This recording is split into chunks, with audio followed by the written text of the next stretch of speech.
Jeff Thurston. I am the co-founder and publisher of Vector Media. I'm based in Berlin, and what we do is we publish geospatial content to the World Wide Web, and we've been doing this for a number of years, and the goal here is to create an online audience that is interested in spatial technologies for agriculture and other industries.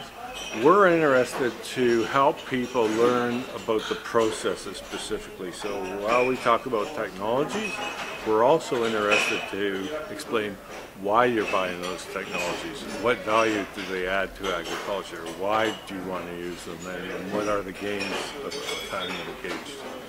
You mentioned today the future of the digital farm, and a lot of discussion about digital and how it works in agriculture. What do you think the digital farm looks like? Digital farm is going to be connected to the internet from top to bottom. This means all of the things in your house are going to be connected.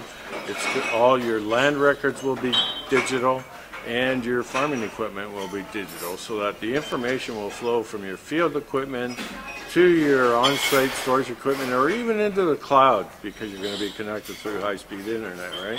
So you're going to have this sense that everything is alive, right? And you can move data, and you can cause data to initiate operations. For example, you can start your tractor, you can move it across land, you can say, in this area we've got to till a little bit deeper, or a little bit shallower.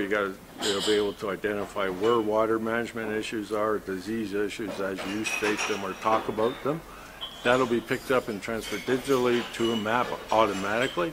So we see a higher level of automation to build the digital records at the same time as we're doing our operations. So if we look at when a lot of mapping came out, it was very different. It wasn't very user friendly. Right. And so when we talk about the future digital farm, will I need to be a tech geek to use some of these technologies? No. There's been a lot of change in that in the last 5 or 6 years, where we're trying to automate that. And that's one of the purposes of the cloud, is a lot of the automation sits back in the cloud, and it's the cloud that is serving us through the internet back out to your farm. So I suspect what's going to happen is a lot of voice commands are going to tell you or help you to initiate these operations. Then that data will be processed, and everything you need, you'll talk to it, and it'll be more vocal rather than manual in operation. So you're from Western Canada, but you now live in Germany. Mm-hmm. Can you compare European farmers to Canadian farmers as it applies to technology? Do you see differences in how they're using it on the farm? I think Europeans are probably a bit more advanced in terms of technologies, and that's because they have so much technology around them, right? And as part of that process is because of subsidization. But it depends where you go in Canada. I've seen some very advanced Canadian farmers with some, pretty first-rate technologies. But by and large, on average, I don't think the average farm in Canada is digital, right? And it certainly isn't interconnected to what we see in Europe. Yeah. So it's one of the I guess pushes in Europe to do that is there's only so much land. Like there's really getting the most out of every single acre. Maybe in Western Canada there's so much land that it's looked upon differently? I think it's more an issue. The Europeans tend to look at quality issues of the food that's produced.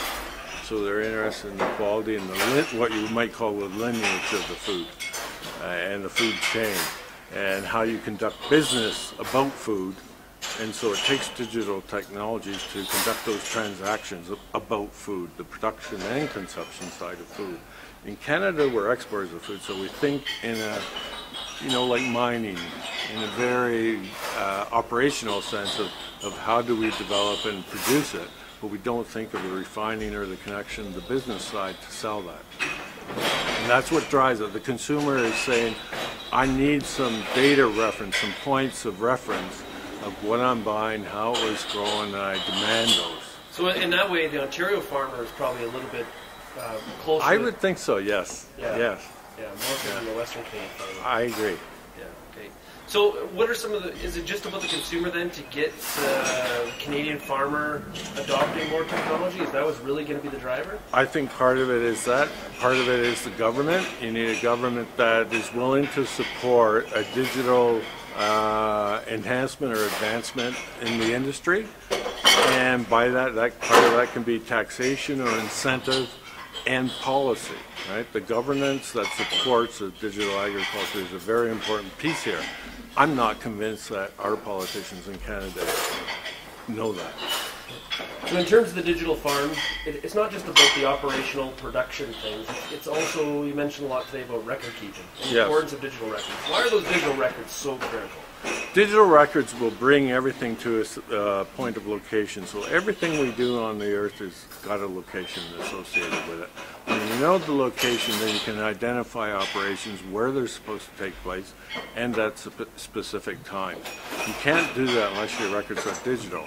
The other factor of this is the communication of agricultural information. Often we get bombarded with text and people talking and telling us data, but after a while that just flies over your head and in one ear and out the other.